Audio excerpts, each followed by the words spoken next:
I'm Nathan Judah. I'm here with Wolves reporter Tim Spears. Tim, just spoken to Walter Zenga. First of all, just a little tidbit from the weekend. Obviously disappointing draw against Burton, but an elbow that pretty much everyone missed in the press box, and I think it's only come to light today that there could be some action taken. Yeah, I think we all saw Glad on the floor and just wondering what he was doing, and then a couple of replays have come to light since. He was basically elbowed in the throat/head. And if you've seen it is a shocker, isn't it? It's a shocker from McFadzean of Burton, the centre half. I mean, it's so unnecessary. The ball's on the right wing, nowhere near, and he just literally taking him out, completely takes him out in a really violent way and dangerous way. Missed at the time, but yeah, we gather that Wolves have. It's been mentioned anyway to the referee or the fourth official, so it's one for the FA to look at now. So we gather they're looking at it, and there'll be some retrospective action. I mean, the evidence is all there, isn't it? So we'll see what happens. Not that it does Wolves any good now, because if he'd have been sent off at the time, I think it's about half an hour into the game. Different game. Would have made a difference, but anyway, justice should be served for something like that. So let's hope it is really, because like I said, it was dangerous and a bit of a shocker. If that was Premier League, that would be all over Sky Sports News today. Oh, we'd be seeing it all morning. He'd be getting a 3 or 4 game ban or whatever. So, but yeah, like I said, the video evidence is there, so hopefully they'll look into it and sort it out. Like I say, they're still going to get a point when they look back in the records, but a chance to get all 3 tomorrow night. And really, I feel like it's an important game. I know it's so early on this season, but if they are going to get there or thereabouts come the end of the season, these are the games that they need to win. Yeah, you want to start to get a bit of momentum going, I think, before the kind of top 2 or top 6 put a bit of a gap in. I mean, at the moment, Wolves are 1 win from, I don't know, the top echelons of the playoffs, whereas Huddersfield already kind of created a bit of a gap at the top. So Newcastle are starting to ease away. Yeah, you don't want to be chasing your tail already. And with that Newcastle game coming up on Saturday, and then they've got Norwich as well, and a tough run in August and in October and November. So yeah, it's the kind of game that we looked at the start of the season. Huddersfield away, Burton at home, and Barnsley at home. All winnable games, but Wolves have been a bit unfortunate that they run into teams that are really in form. Obviously lost to Huddersfield, drew with Burton. Barnsley come in a rich vein of form. They're 3rd in the table, won at Preston on Saturday, 12 points from 6. I mean, they've had the year of their lives. Yeah, incredible season. In the relegation zone at Christmas, and then they come up promoted, won the JPT. So they're going to be a really tough nut to crack, actually. And unlike Wolves, I think it's fair enough to say that Barnsley are a proper moulded team. They're very clear on their tactics and the way that they play football, very organised, as Burton were on Saturday. So Wolves aren't at that stage yet, obviously. So they've got to try and overcome them with the quality that they've brought in. So that's what they'll be looking to do tomorrow.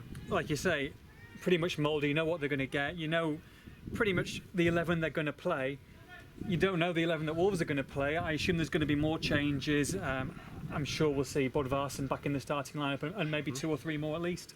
Yeah, it's anyone's guess, isn't it? I mean, I think you could kind of pick Kenny Jackett's teams a bit better last year, but with Zenga, just by the nature of the fact they've got such a huge squad and so many quality players that weren't even in the squad on matchday squad on Saturday.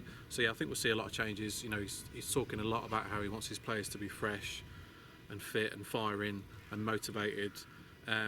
It's a difficult balancing act though, because you want a cohesive team. You want to build up partnerships within the team. You want to build up consistency, and you don't do that by chopping and changing the team every week. But obviously he's got a huge squad. He wants to keep them fresh, so it's a difficult balancing act. It's a really tough job, and he'll be judged by it, I guess. I think that's going to be the key to his success. But yeah, I think we'll see a few changes tomorrow. We'll see Bodvarsson coming in. He might want to change the midfield up a little bit. I thought Teixeira didn't have the best game on Saturday. Whether Costa and Cavallero are ready for 2 starts in 4 days, as with a number of them as well, Borthwick Jackson.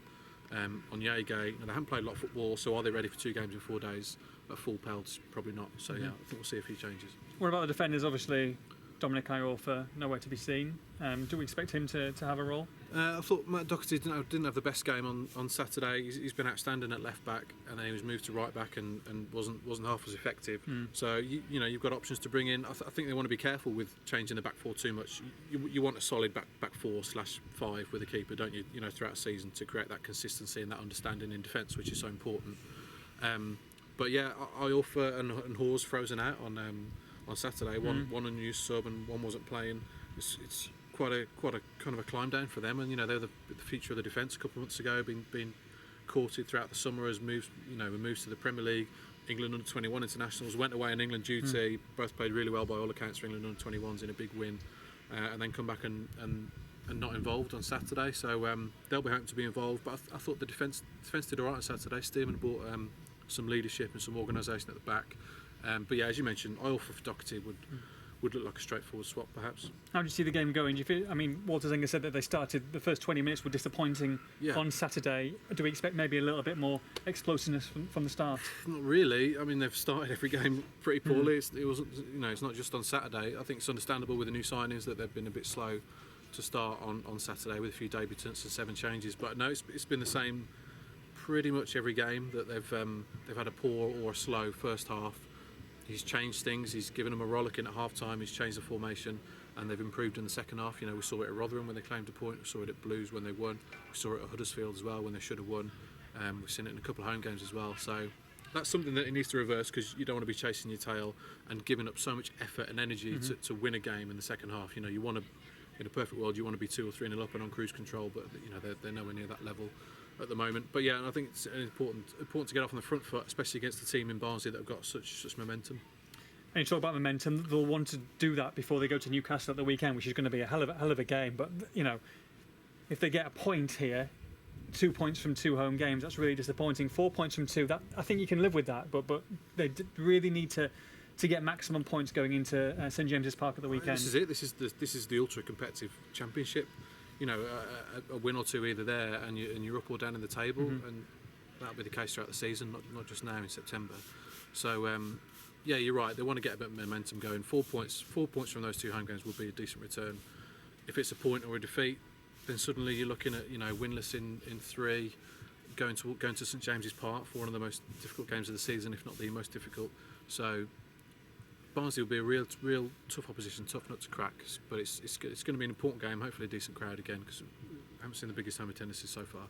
And start to get a bit of all important momentum going, which is going to be the key to how well they do this year. And we shall be there. Wolves versus Barnsley tomorrow night, 7:45 kickoff at Molineux. For all the latest, make sure you log on to expressandstar.com.